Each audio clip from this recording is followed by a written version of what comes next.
L'étrangle désiste de avec ton éclat métallique, et sur cette étrange musique, les ingérants s'élèvent. Yeah, you guys ready? Fuck yeah, I am. All right. Let's do this.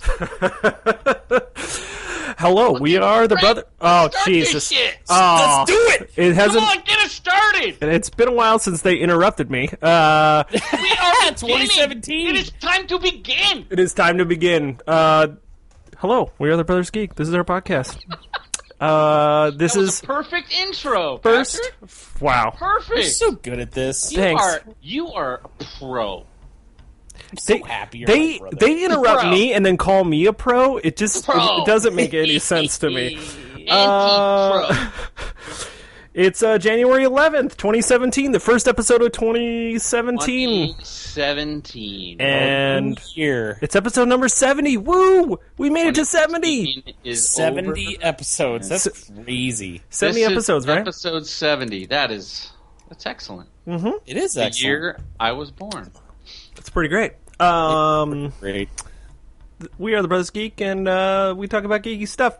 We're gonna try. We're talking about doing some crazy segments. If you're new to this podcast, Yeah. if you are listening to episode 70, and this is the first one of the Brothers Geek podcast that you are listening to, what the hell are you doing?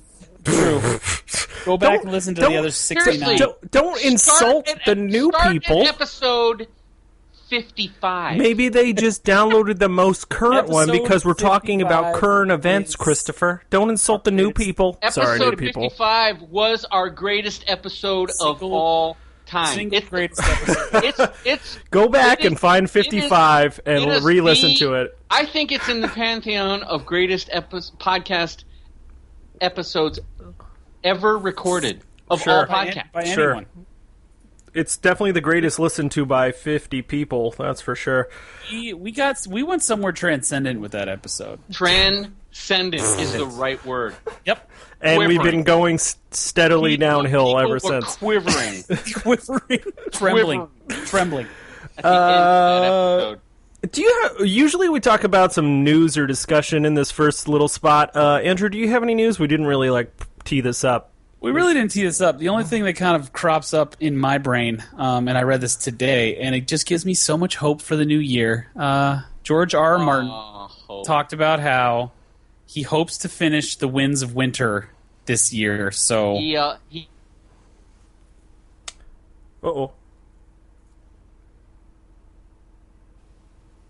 hello. Oh, there you go.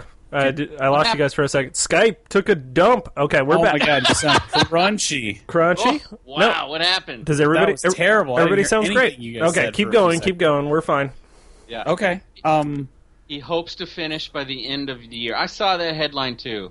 Yeah. He's been saying that for the last 5 fucking years. I know, dude. It's I true. hope to finish it this Oh year. God, It's probably like so 2,000 pages. I wouldn't even It's be gonna be surprised. insane how big this book is. And it's As just much gonna. stories he says he's trying to cover. It's gonna be nuts. It's gonna be nuts. Anyway, That I don't believe it, but anyways, I just hope he finishes does. the series before he dies. He's not a young man, and he's not particularly healthy.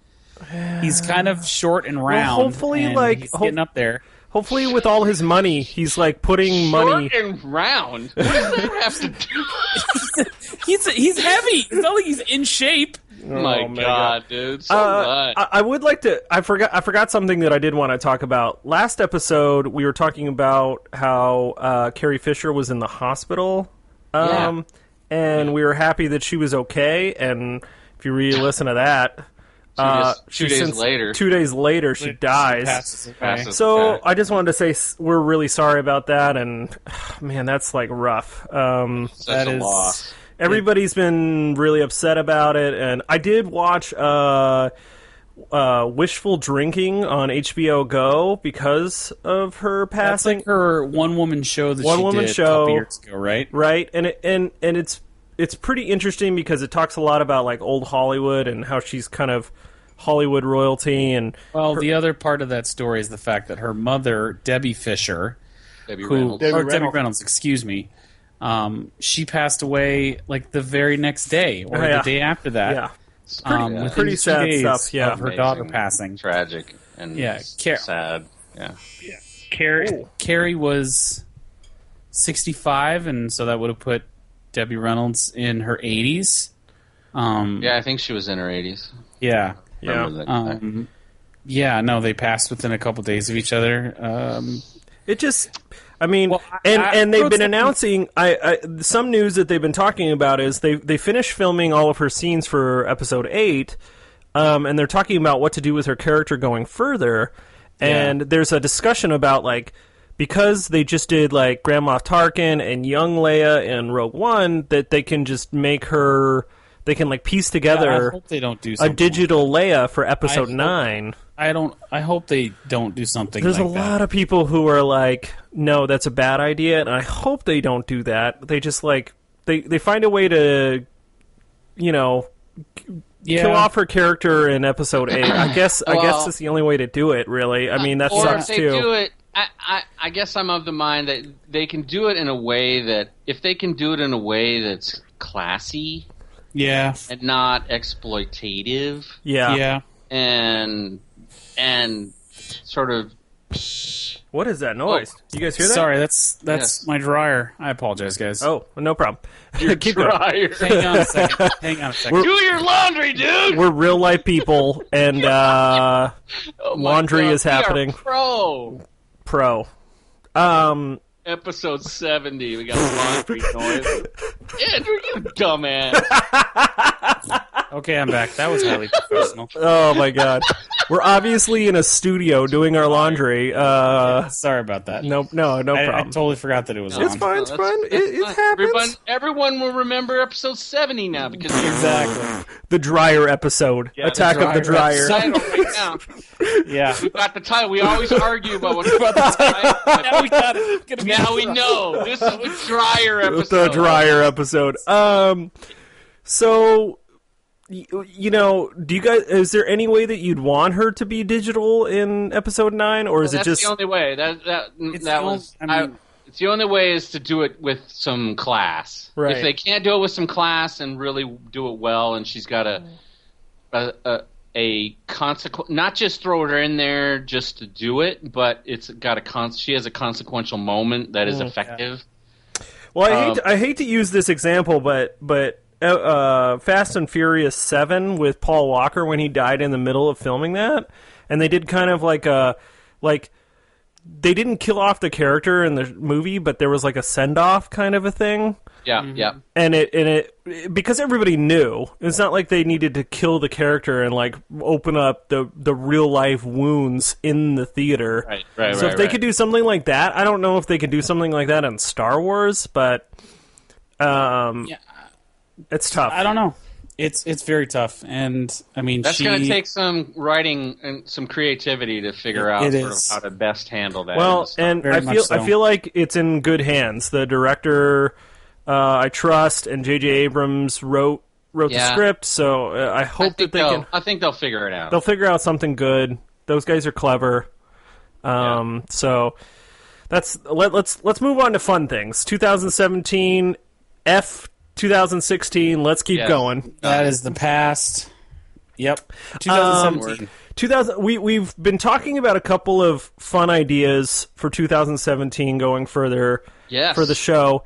One of them is Chris wants to do like a rewatch thing. Talk about what your idea is, Christopher. What's your thought? Yeah, just to shake up and add some variety to some of our episodes. I think conceptually we all like the idea. The idea is a rewatch segment that would happen, maybe every other episode, maybe every third episode, something like that, where we talk about and then announce at the previous episode what it is we're going to rewatch. Mm-hmm. Something in the genre, obviously, something that might be triggered by something we read or saw leading up to that episode, and then we decide, okay, we are all three going to watch it between that episode and the one we're going to record, and then we'll do a rewatch segment, just like we do a scene read played, but it will be a rewatch segment, and we'll talk in depth about whatever it is we decide to rewatch. And it could be a movie, it could be an episode of a TV show, it could be something online that is only online, that kind of thing. So the universe is open, but it really sort of, the idea is it will be remind us of our roots maybe, or take us down a path that we wouldn't have gone down in any other context. Yeah. But, something that really is organic and prompted by something we either saw or read or whatever during the week. And then let's decide on that. And then the listeners, because they'll have some advance notice, they can rewatch it also or watch it for the first time, whatever it is, and participate, hopefully, in the discussion about whatever it is. Do we have an idea for number one, or are we still kicking it around? Do you want to think about what we can say right now, or do you not know? Do we not know? No, I don't really have. I don't really have an idea. I was hoping you all would prompt something. By the end of this podcast, we might have an idea. Doesn't have to be. That's right. Yeah. Something. I mean, this is not really the scene segment, but I rewatched The Expanse season 1 because of your prompting, Christopher. You were saying that you did that. Just finished it actually today. So that's a great series, and I'm really looking forward to season 2. Which starts in 3 weeks. That's what I'm saying. I wanted to get a refresher on season 1. Yeah. And yeah, man, season 1 is so good. Yeah, it really is. Yeah, it really is. And I don't know if I had finished it before we recorded the last episode. That was going to be one of my scene discussions today. Right. Well, you can bring it up in scene then. Yeah. So this is what we'll try to do then. If we think of something and we all discuss it, we'll try to tweet what we have. I think that's a great idea. So you should follow us on Twitter, brothers_geek, and then we'll announce. Post on Facebook as well. We'll post on Facebook. If we don't announce it in this episode, right? If we don't, we will announce it via the Twitter. Sure. So you should go follow those things, and that's how you get some information from us. I had an idea for a segment. Also, I'm not sure how this will come up, but I'm going to try to think of some fun ideas. It's kind of like the geek debate, who'd win in a fight, Captain America or Batman? Somebody who, and then the back and forth of something like that, or who'd win in a fight, Darth Vader or Thor, something along those lines. And what's a better movie? Iron Man or Blade, kind of a thing, and just to get some thoughts going. And we all know that we geeks do that love all to the debate. time now. We argue as it is.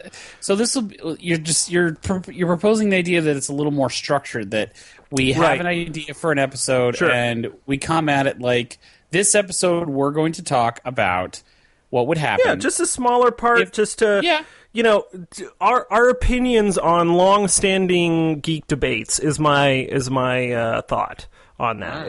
Is we try to share. We love to argue with and that's what I'm saying. Rag on each other. That's what I'm hoping it happens. Is the argument? I very much enjoy instructing you all on the proper opinion. Oh, forgive me, fucking jeez. I mean, I'm happy to participate in a segment where I'm telling you what your opinion is. Sure. Oh, okay, good. That sounds like that's a great idea, actually. If there's any potential for me to bitch slap Christopher, I will absolutely take it on. Does a lightsaber cut through Mjolnir? I'm just thinking about it right now. Can he block the lightsaber with the hammer? Is it metal that it'll just cut right through it? Because they say Mjolnir is made of a dwarf star or something like that, and it's really dense. The core of a dwarf star. Right, that's what I'm saying. So, and does the lightning block it? Because a lightsaber will block the force lightning, right? That is a very valid point. See, a lightsaber does block force lightning. No, that's cool. That's cool that the lightsaber blocks force lightning. You don't want that? I agree 100% with that. But Thor's lightning doesn't get blocked. Is your thought? I don't have a thought. Great. The debate is off to a great start, Christopher. Seriously. That's the point. If it's worth debating, Yeah, it's worth debating. We're talking about it. That's what I'm saying. Getting the thoughts going. Of course, Mjolnir can block a lightsaber, dude. Of Okay. course it can. Are you sure? Can a lightsaber block Thor's lightning? Yeah. Couldn't. Lightsaber would be overwhelmed by Thor's lightning. Oh, that's not that. Because it's like kind of like an electrical structure. Maybe it'll like fry the mechanical nature of it. But there's also like a gem in there. I don't know. Lightsabers are kind of mystical. I think the gem would be overloaded. Overloaded. Ooh. Yeah.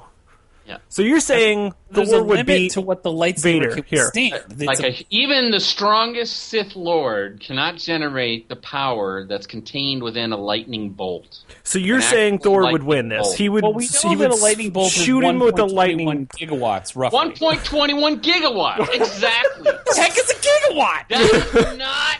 That's not the strength of a... Andrew, you may be able to tell us this. Yeah. What is the strength of the Force lightning? Oh, I got no idea. Come on, dude! I don't think that's ever been measured. That's never been measured. That's not a thing. Someone's measured it. Andrew, I'm tasking you with figuring... There's some geek out there that's figured this out. Okay. Somebody You has figure a out the website strength of Force somewhere lightning. where they do I'm calculations. suggesting there's no way that it's as strong as a lightning bolt because it's 1.21 gigawatts. Well, roughly. the Force, binds all things, Christopher. Yeah, so but it could be. A human being cannot channel that kind of power. Are you sure? They're able to lift ships and stuff, dude. He's Maybe able to, frickin' Yoda could. He's lifting ships and doing crazy shit. Maybe Yoda could. But it's not in the... Yoda is not a Sith Lord. Yoda doesn't use the Force in that way. The dark is not as powerful. Force lightning is kind of is always been a. It's comes from a place of weakness. It's a dark side power, but I think that Yoda blocked that one when he did when he fought the Emperor. He absorbed it, caught it in his hand. Right. So he could do it. That leads even more to the fact that it's much less powerful than a Mjolnir lightning bolt. You just proved mine. Thank you. See, this is how exactly this segment should go every time. I express an opinion. You all adopt it as correct. Oh my god. That's seriously how it's going to go every time. So I'm predicting it. Thor is flying through the air, and Vader grabs him with his force. No. Hold on. He grabs him with the force, and he throws him against the wall. Segment is we're just going to go down a wormhole. That's and fun. just swirl Wormholes are around the fun. bowl Oh my god. for so long. I want to go in a wormhole. Sure. Layers upon layers of geek bullshit. So you want this segment to be our level 5 segment? Is that what a you level want? 5 segment? Is that what we're calling this? The Level 5 segment. Boom. Named. Level 5. It's branded. We just branded a segment. Shit, that's terrible. Level 5 Attack of the Dryer. Oh my god. Let's move on to some scene. Boom, boom, boom, boom, boom, boom, boom. That's the theme for scene. Andrew, what is your scene? Well, I had some time off after Christmas since we last recorded, and at your suggestion and urging after our year-end episode and how much you kind of gushed over The Magicians. Ooh. The Magicians landed on Netflix. Yes, it did. I watched the entire 13-episode first season. Wow. Well, okay. Yeah, no, I binged it, and I have some friends that binged it also. What they had time off too. What are your thoughts? A little primer on this. I tried to read the Magician's book, and I really couldn't get into it. Yeah, I read the first 50 pages, maybe. I just couldn't get myself interested in the story. The TV show has kind of a similar idea. It kind of moves a little slow at the beginning. Yeah. They changed the setting from the book to the TV show a little bit in the sense that the TV show deals with people that are basically in their mid-20s, like post-college. It's grad school. Yeah. The book is teenagers. So I think it benefits, actually, from being a little bit of an older group of people on the TV show. Mm-hmm. There's a little more adult themes. There's a little more finding yourself idea. And kind of... I like the... And it gets really dark. Yeah. Last episode, dude. It's so dark. So dark. God. The last place- 4 what they episodes are dark as what hell. they put these people through. Mm-hmm. Yeah. It's a little uneven in the sense that it can be kind of whimsical and funny and dark and kind of darkly funny, but then it gets very violent and deals with some very intense themes of violence and sexual abuse and There's some intensity there. So dealing with those, is that storyline in the book? Nope.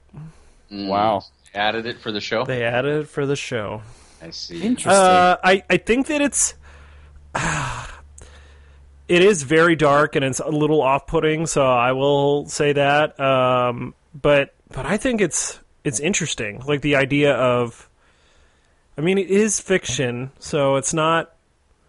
But yeah, it is pretty dark. So, are you walking away liking this, or? I'm absolutely going to watch season 2. Okay. Good. The characters are compelling. I actually not my least favorite character, but the character storyline that I'm kind of least interested in is the main character. Yeah. Yeah. No, he's all the side characters are the best. He's the least compelling character in the show. What do you think of that? That's exactly why I couldn't hang with the show, dude. I didn't like the guy. You got to like all the other. I don't even remember his name. That's Quentin Coldwater. Quentin Coldwater. Yeah. The best part of the show, in my mind, is that moment. I'm not sure if it's the last episode or the second to last, where he realizes that he's not he's not the chosen one. He's not the Harry Potter. That moment is a pretty redemptive moment for him too, because I love it. He's had it built up in his mind through the entire story that we've watched all the first season. He is the guy who loves Fillory, and then they find this magical world, and he knows the most about it. He's a Fillory super nerd, and it turns out he's a magician, and there's all this. Fillory is the source of all magic, and that the stories that he's loved all of his life were true. It'd be like, honestly, it would be like me finding out that Harry Potter is like a real thing. Right. Yeah, and I have the ability to do magic. The thought that you need to get out of your head is he's not Harry Potter, he's not powerful, he's not this chosen one, but he has a purpose, and that's his purpose. And the fact that he realizes that this show, that realization when that happened, I was like, oh my god, this is so great. Because it's actually smart, and it makes sense with his character and how they built him up over season 1. Mm-hmm. I'm excited for season 2. It starts on January 25th. They ended the season on a huge cliffhanger. Huge cliffhanger. So huge. Yeah. So they put all the characters in one room, and then they just totally turn everything on its head, and who knows where it's going to go from here. I will say this, like Christopher, if you're trying to get back into it, like later characters a little more, and it's you start to like them better. And it gets better because of that. And all the storylines start to intersect a little more. Yeah, so exactly. All right. Yeah. If you give it a shot, later episodes get better, and the last 4 are like awesome. So I think I fell off after like episode 3 or 4. Yeah, I just was not. There's a bit. It moves a little slow, but once they really start to get kind of They really put the gas to the floor and start to get. Yeah, it really ramps up. Yeah, like the first. I feel like the first 5 or 6 are like playing around a little bit, and then after that, it's like really, really good. So yeah, they hint at the sort of main antagonist, but they don't really sort of, and they sort of dance around, and it's it's origin, a lot of origin stuff, but it's slow. Mm-hmm. Yeah, but I am willing to give it a shot because they're liking it. So yeah, if I honestly hadn't had a ton of free time and just the doldrums of TV around Christmas, and I was playing Titanfall 2, and I played Titanfall 2 for 45 minutes or an hour, and then I'd watch 3 episodes of The Magician, and then I'd read, and I'd go out, and blah, blah, blah. So I had some free time, so I was able to kind of muscle through it. But it's worth it. As you get to the end of the season, it's good. The drama is good, and it gets very dark, but I'm going to watch... I'm ready for season 2. Season 2 looks awesome, so I'm looking forward to it. All right, great, Christopher. Or do you have any other scene, or is that? Nope, that's it. Well, right. I mean, I'll mention briefly just because it's a little bit outside the wheelhouse. I I went and saw West Side Story last night. Mm-hmm. Harkins in Phoenix does classic movie nights. Oh, cool. Every Tuesday they'll show a random old movie. It's like $5. And I'd never seen West Side Story. I think probably the first musical I ever saw was West Side Story. I think I watched it. Did for like you? a music class Did in you? college, in high Did you school. go and ask if it was in film or not? I did not ask Okay. that. No. If it was digital, I was just curious. Because Yeah. I mean, somebody had to digitize if it is in digital, because a lot of those theaters have converted I mean, I digital didn't see projectors. red burns on the on the actual image, so Sure. I doubt they had to switch between projectors. Right. So my guess is it was digital. Well, But seeing a huge musical like that, and West Side Story is an all-time great. Seeing that in a big theater and the sound and everything else. Well, they used to have to switch those when they had big old film canisters. Yeah, reels, but now they use a big old plate system, and so they don't have to do cigarette burns anymore. They have these giant wheelie plates that the film actually lays down on. Okay, and then film nerd, easy. What?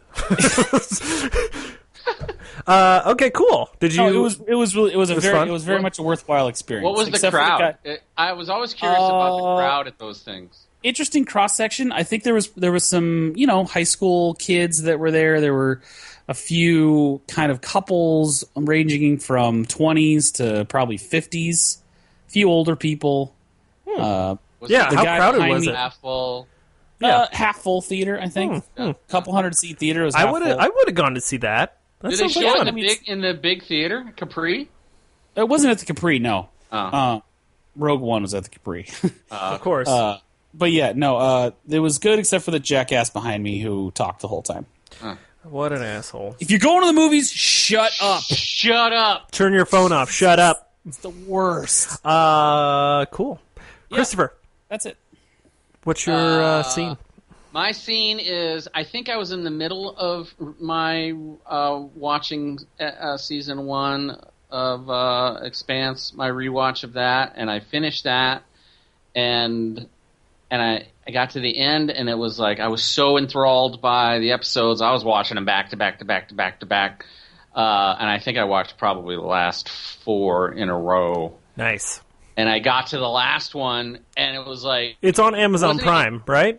I wasn't even paying attention. And the last episode came on, and then it was like, oh, there isn't another one? Are you kidding me? I was like... Yeah.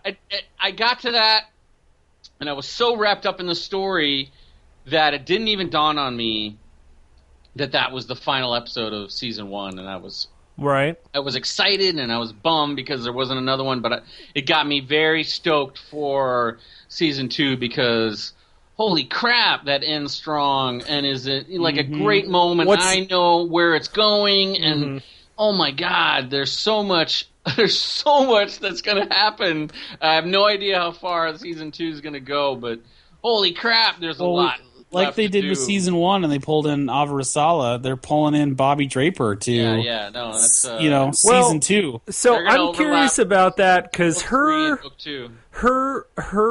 part in that is kind of what happens on what planet is she on? She's on Ganymede. That's right. She's on Ganymede, and then this crazy proto-molecule thing happens right on Ganymede. And I'm wondering if there's an incident that involves some tech that she gets involved in, and incident, but so I'm curious about how they are going to go with if they're going to start off with that happening to her, or if Avasarala is dealing with stuff that's happening on Earth. Well, she's dealing with the season practical 1 stuff of potential war, right? And figuring out what has triggered all of this. And she's Bobby, the only one who really knows what's going on. Bobby's story kind of happens because of the stuff that happens on Ganymede, and then she goes to Earth, and then her story intertwines with Avasarala, and then it. So I'm wondering if they do that in this season, or if they wait. I would love to see the actor Shadeh Aghdashloo or Suresh Aghdashloo play scenes opposite. The woman, the New Zealander woman who's playing Bobby Draper, I'm forgetting her name now. I learned it once upon a time, but just the two of them in the room together would be freaking hilarious. Probably going to be great. Agadashu is as good an actress as there is. I don't think that anything she does. I strongly suspect that's not going to happen because. Oh yeah, that bums me out a little bit. That she's going to be in space dealing with the shit that goes down on Ganymede, and then she ends up on the Rocinante. So right. Yeah. In that storyline, her first step is Rocinante. Anywhere near Avasarala in the books until book 3. Yeah. No. They're at the end. Bobby ends up on Earth after the incident on Ganymede and testifies before the the United Nations, and that's book 2. Yeah, that's what I'm saying, dude. Maybe they go that direction. Her and Avasarala leave Earth together, and they end up commandeering a ship. That's right. Remember this? Remember that. They take a ship from Jules Pierre Mao. Yeah. Spoiler. Yeah, spoilers. Book spoilers. For years. Anyways, go read those books. They're great. February 1st. Season 2 of The Expanse starts on February 1st. Yeah, it's going to be awesome. Well, that translates. That means for me that I gotta reread those books. Awesome. Any other scene, Christopher? Oh yeah. The other scene was sort of along the same lines of Andrew and rewatching a classic. I watched Quigley Down Under. Awesome. Oh my god, I love that movie. And that is the first time that I have watched that movie not on cable TV. Oh, yeah. Have you watched it on regular movie channel? Yeah. I had not watched. If I land on it on, it was on TBS every weekend. Exactly. So if you land on it, you are watching the severely edited version of that movie. Yes. Yeah. And so this is the first time I've seen that unedited in years, and it's it's very eye-opening. Alan Rickman, great freaking villain. I love that movie. That movie, Tom Selleck is so good. He really is such a badass. Yeah. And everything about that movie is it's fun and it's he's topical and he's an upright hero who does the right thing. Yeah. Exactly.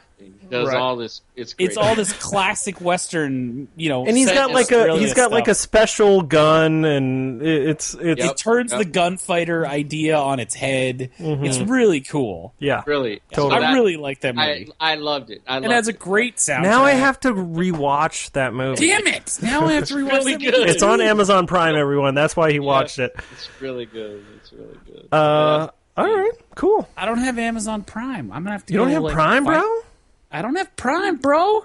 I'll give you my Prime account if you don't buy anything. It's worth it. Wait, I'm not allowed. Anything. I'm not allowed to give you that. Never mind, that's illegal. Christopher says no. Right. Our legal counsel has advised no. Knock it off. Yes. All right, cool. I don't really have much because all of my normal shows that I talk about for this segment are on hiatus. Yeah. So I will only speak about I rewatched The Expanse. I did rewatch Iron Man 1 is on Amazon Prime also. Mm-hmm. I haven't seen that in years, so that was good. That movie started off the whole Marvel cinematic universe, their own first movie, and it was a hit. And I think that has a lot to do with Robert Downey Jr. being awesome, and what's his name, the director.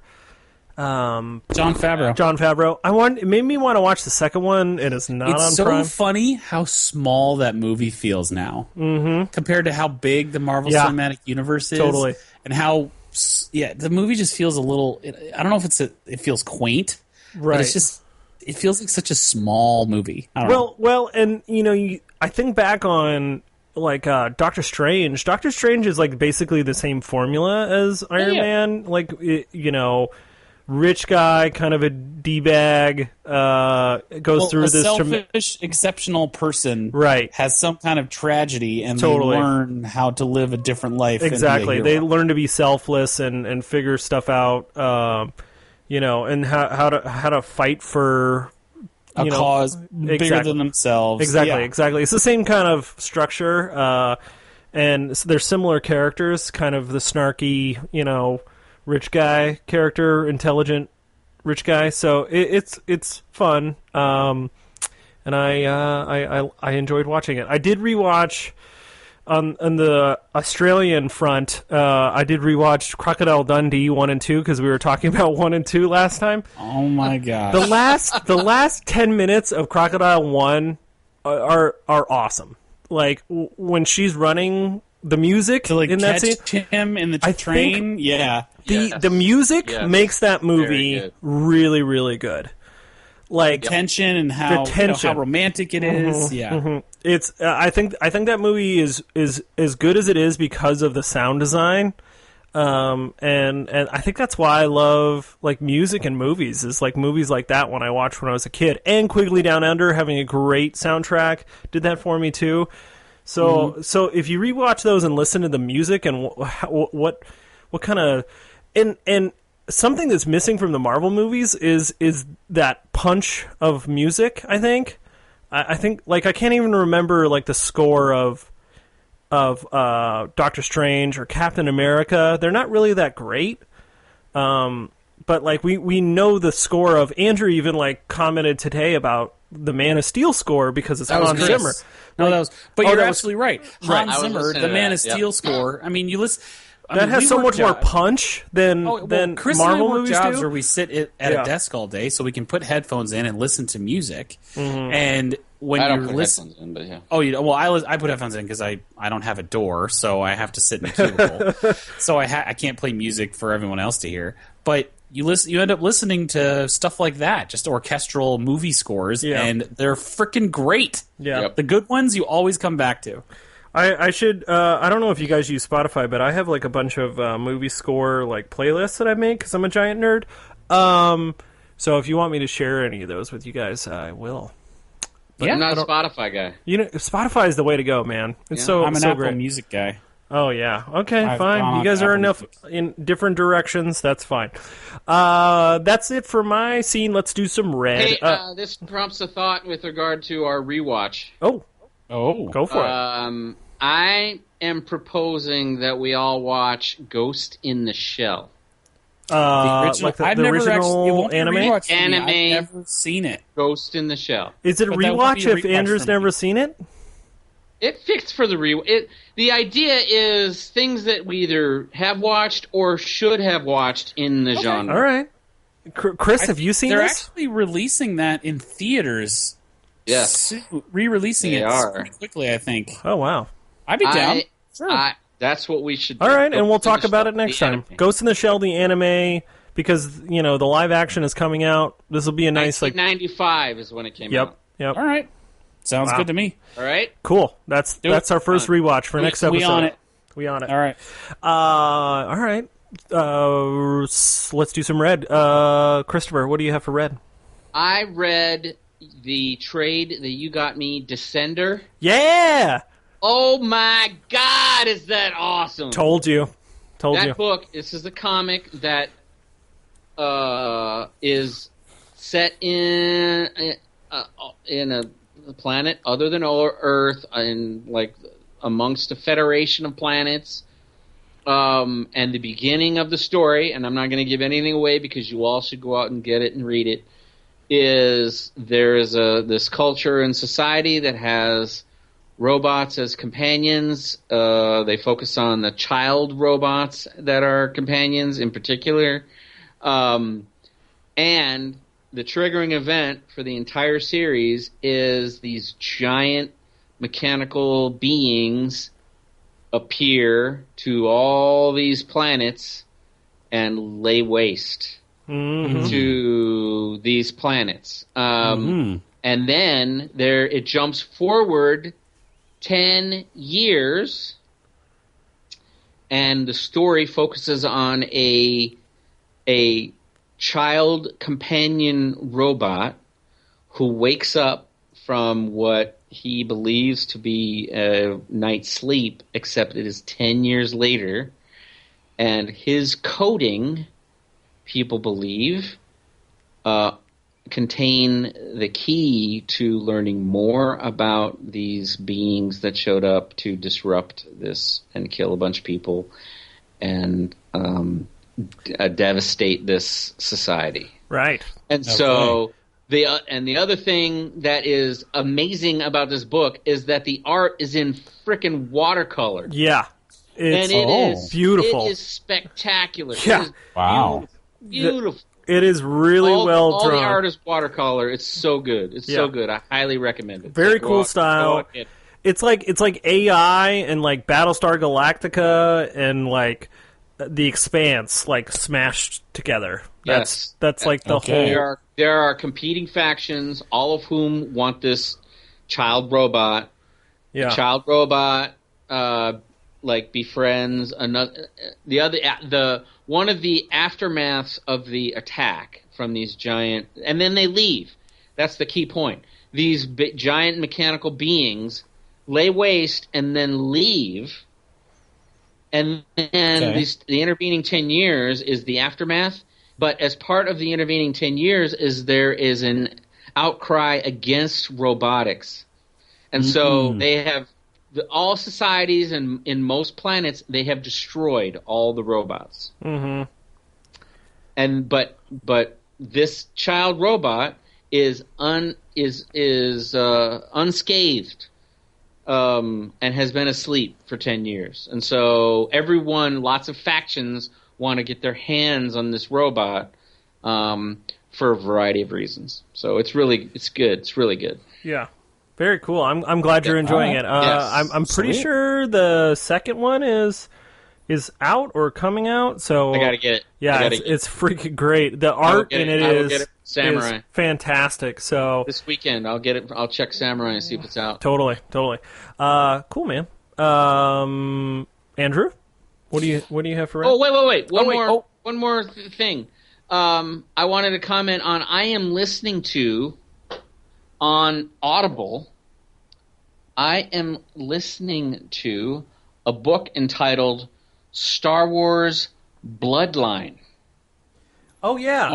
This is part of the new Star Wars lore.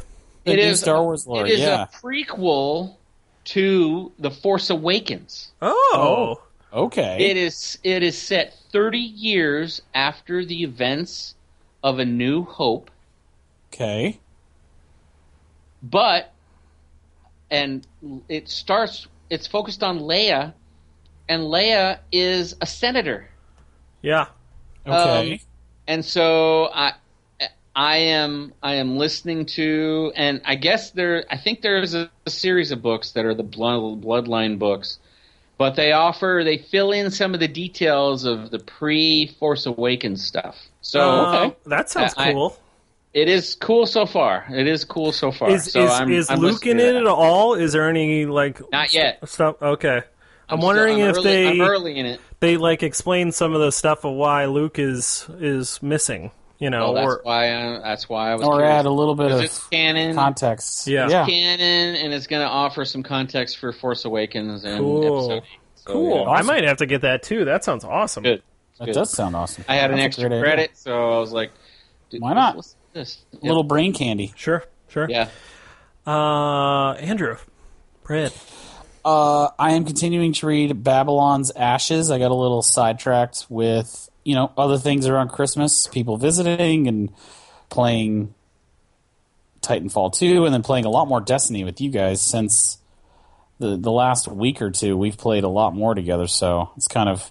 But yeah, no, Babylon's Ashes is a very strong book in the Expanse series. I'm loving it. It's very tense. Lots of... All the characters are so great. And, the villain that they've created, he's quite an imposing figure. So I'm very much enjoying it. About halfway through at this point, and I need to just sit down and finish it. But it's very, very good, and I'm enjoying it a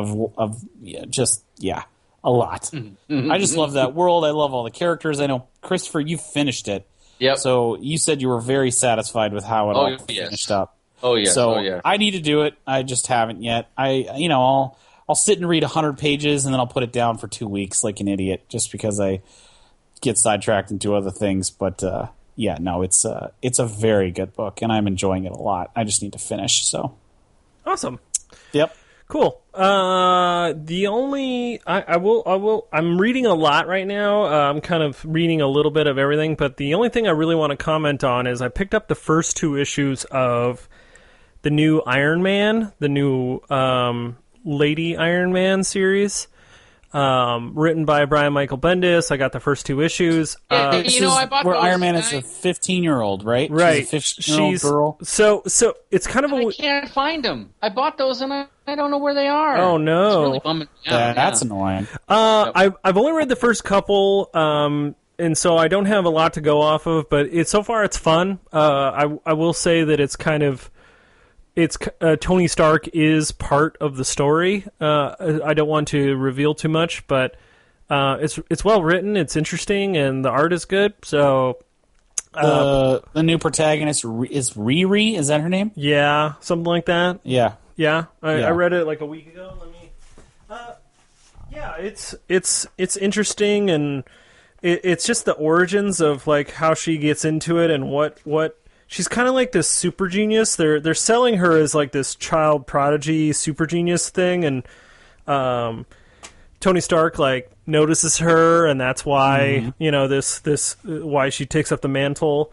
But I guess he kind of dies or goes into a coma from what's happening in Civil War, the second Civil War that's happening right now. I was going to pick that up too, and the guys at Samurai kind of talked me out of it because it's only in issues.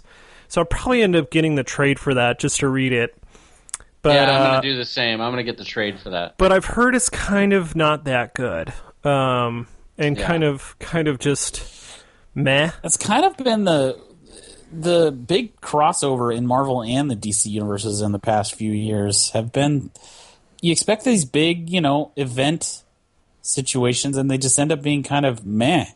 Well, I mean, I think there's the comic book structure lately in the past like 5 years has been centered around like build to these big events over the summer and have all these books that are impacted by them, and they've been doing this for years, like Civil War and Avengers Disassembled. And well, DC did it with Infinite Crisis, and then they had 50, and then they had Final Crisis, and then they had the Rebirth, and what they had was Batman R.I.P. What was the one that what was the one with Green Lantern that I really liked? Darkest Night. Darkest Night. That was cool. Or Blackest Night? Blackest Night? Something like that. Yeah. That crossover was good. I like that. Jeff Johns is a good writer. And I like that one too. Blackest yeah, Night. so did I. And I'm not even a huge Green Lantern fan. And last year they kind of did the whole like get rid of the Ultimate Universe thing. I can't remember what that was called, where they were like destroying all the universes. But they do all these crossovers, and I guess this one was kind of meh. But I'm interested because it is impacting stories that I care about. Was that? Yeah. Oh, that's right. That's right. Marvel Okay. Universe reset, where they brought Ultimate Spider-Man into, and it basically got rid of the Ultimate Universe, and they combined and brought over multiple heroes from the Ultimate Universe into the reworked Marvel Universe. Right. Yeah. Right. Marvel Universe. It was Battle World. Interesting. It was where Doctor Doom set himself. I read that Doctor Doom set himself up as the god. He had saved reality, along with Reed Richards, and then he took on the mantle of the Godhead.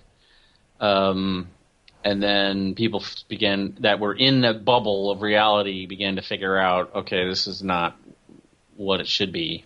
Yeah. And then ultimately it led to the remaking of the normal universe with all of these crossover. It sounds like a great idea. It was pretty good. It faltered in execution. It was a little slow at times, but did a pretty good job of explaining in that, as these things are, explaining sort of how they get rid of the Ultimate Universe and they put all these the coolest of the Ultimate Universe heroes and villains into the normal universe. Mm-hmm. I see. Yeah. All right. Well, I just wanted to say that one I'm reading. I did download a few books that I barely started. I downloaded the Cibola Burn, barely started that, and I downloaded. I saw a photo of the Dark Tower series, the movie that they're doing, and so I downloaded the first book, the Gunslinger, because people love those books, and I haven't really read a Stephen King book. Neither have I, dude. So, Christopher loves freaking Stephen King. Oh my God, he is an incredible writer. Have you read the Dark Tower? I have read the first two, but that was high school, I think, when I read those. Wow. Yeah, maybe. There's 7 of them. And they're making a movie. It's funny you say Dark that Tower because I absolutely am going to read all of the Dark Tower books. So I got that because I saw that picture and I'm looking forward to the movie coming out, and I was like, all right, I gotta read these books. That's on the list. So got that one, but I haven't started it yet. So I'll be into that pretty soon. Let's do some played. Andrew. I have been playing a lot of Titanfall 2. Titanfall 2, you got it for Christmas? Awesome. No, I didn't play any Titanfall 1. Because it was almost all PvP, as far as I know. It was PvP. There was no story, single-player mission. So Titanfall 2 has a single-player campaign, and I've been playing through that. I was playing, actually, just before we got online to record. I have gotten to a point in the story where something big was just revealed. Ooh. And it's kind of given much more urgency to what's going on. The first part of the game. How far are you into it, would you say? I don't even know. Maybe halfway at this point. All right, cool. I haven't even investigated how long the campaign is. I mean, some campaigns... I would just let it... Exactly. I'm just letting it play out. I don't want to know that the campaign is 10 hours. I don't want to know the campaign is 50 hours or whatever. A first-person shooter never has a 50-hour campaign. Yeah, I would say it's anywhere from 8 to 15 is exactly. Probably average. Yeah. I'm probably halfway through it, maybe a little bit more than that. The gameplay is so much fun. I mean, I'm a first-person shooter guy for the most part, and I've been playing a lot of Destiny over the past 2 years. It is a very different first-person shooter experience than Destiny is. The mechanics are quite different. The agility of the player is quite different. You don't have a shield. You don't have heavy body armor. It's all about mobility. It's all about your speed. And, when you're playing just as the pilot, when you play as the Titan, there's a whole different set of mechanics for when you're playing as the Titan, which is how it should be. You can unlock different loadouts for the Titan. I've unlocked different Titans themselves, right? For the single-player campaign so far, you're playing with one Titan. It's a Vanguard class. He's an artificial intelligence called BT-2178, I think. You interact with him. He takes you like your ghost or like speaking to you. Oh, absolutely. He's an AI. Oh, cool. And he's very different from Titanfall 1. Yeah, which is AI. He is a fully realized. You don't interact with the Titan at all. Yeah, you just the Titan is an AI. He's your partner. Yeah, that's cool. That's cool. Yeah, no, it's a lot of fun. And I want to play this. I gotta. Yeah, no, you gotta get it, dude. I gotta play. I have too many. I need to play through and finish some things before I buy that. Yeah. Oh no, but it's a lot of fun. I've had, and it's their Destiny. I'll always come back to it, of course, but it's a lot of fun. If you like first-person shooters, you will like this game a lot. Yeah. Excellent.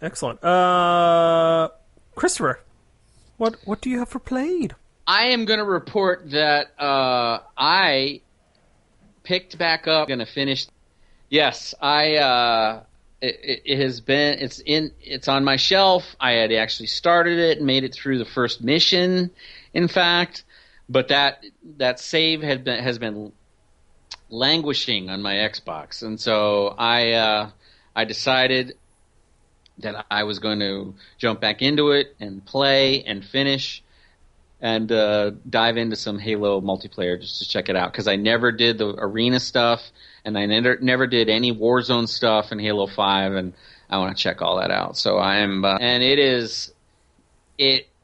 it's substantially different than Destiny for sure. Mm-hmm. But it looks beautiful. It plays beautifully.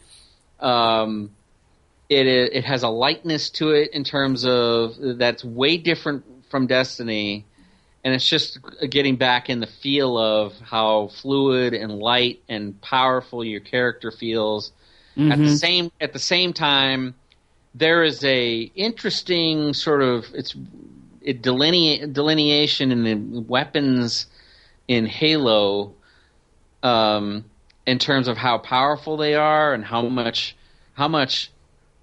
and your character, and how even in compared to Destiny, your character is far less resilient, has been my experience in Halo, mm-hmm. than your character is in Destiny. Mm-hmm. But I'm having a great time with it. It's beautiful, and the story is compelling and interesting, and it's going to some interesting places, and I'm about halfway through the campaign right now. Oh, wow. Okay. So you got some gameplay. I'm loving it. Sure. That's great. I've been playing a few things that I will comment on. They had a sale on Xbox One for Gears of War 4. My friend of mine who I played 1 through 3 Gears of War, we both downloaded it. It was only $30. I'm not sure if the sale is still going, so I got that. We played the first 3 acts, I believe. We only have 1 act to go, but it's pretty good. It's pretty standard. What you'd expect from Gears of War is a fun little story and third-person shooter, and I like third-person shooters. Gears of War is kind of violent and dark and has like some elements to it that I like that are different than other games. So but we have not finished it yet, so I will comment on it when I'm done. Another game I got from the Xbox One it was for free. It was called Death Trap, The World of Van Helsing. Okay. This game, I will say, this game is pretty crap. Okay. But you get to play with your buddies, and it's kind of like Diablo, and if you guys ever played like Dungeon Defenders, where it's what is it called when you have and you have to like set up turrets and like build Castle Defense. Yeah. Diablo character. So but it kind of looks like poo. Okay. But it's kind of fun, and playing with my buddy Zach, the two of us are having a lot of fun doing it because it's just waves of enemies, and there's like loot, and you level up, and you make like stronger turrets and crazier traps, and it's kind of I wouldn't recommend it for just single player, but if you got a fun buddy that you like to play games with, this is a fun game to like laugh and wreck some enemies, and you got to like strategize with him, and it's fun for that, I'll say. And I think that it doesn't really have an end, so yeah, it's fun. So that's my played.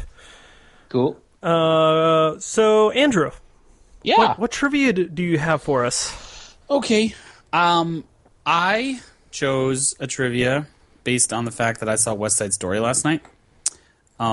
So, according to the American Film Institute, what are the top 5 greatest American movie musicals ever? Wow. Okay. According to the American Film Institute, this is not box office. This is a list just the best generated by the American Film Institute. This is easy because I have or it's maybe not that easy, and my girlfriend's going to make fun of me. Singing in the Rain, Sound of Music. Is West Side Story on there? Might Yes. be. West Side Oklahoma. Story. West Side Story, Oklahoma. That's a great one. God. Rent, maybe? I don't. Something Not modern. Rent. Movie musicals. Don't think Broadway. Think movies. Rent is a movie musical. They did one in the 2000s. It is. Yeah. I'm like, There's a You guys are very close. The Outsiders. Is that a musical? nope. No. This is gonna like, Wizard of Oz. Yes. You Go guys are with that. missing one. Missing one. Oh, You're just one is totally escaping your brain. one is. Hold on. Thinking. What do we have? What do we have that's correct so far? Singing in the Rain. Yeah, give us Singing in the Rain, Yeah. West Side Story, Wizard of Oz, The Sound of Music, and there's one more, and they're in the top 5. And I'll give you the order if you, when you guys give up. What is the best? It's got to be something big. Yeah. All right. I'm blanking. Too much time. Okay. You guys are so close, and you're right there. And it's kind of funny, the top 5 movie musicals, the most recent one, too, and it's the one you didn't get. It's Cabaret. Cabaret! Yeah. Okay. I haven't seen Cabaret. Neither have I. I don't think I could name a song that was in that movie either. I am sure you have heard it. You just don't know it's I'm sure that, most movie musicals, that's what it is. You have heard a song, and you just don't know it's from that. Sure. Or the tune. You Yeah. just know it's exactly. Yeah. That makes sense to me. Yeah, number 5, Cabaret, released in 1972. The Sound of Music, number 4, released in 1965. The Wizard of Oz, released in 1939. West Side Story, released in 1961. And number 1 is Singing in the Rain, released in 1952. Singing in the Rain. La La Land is so good. And it's such an awesome I know, we've been on throwback. a bit of a musical kick, right? You went and saw La La Land, Christopher? Yeah, I did. And Isn't man, it good? It's great. It's so great. Right? Really, really good. It's interesting, that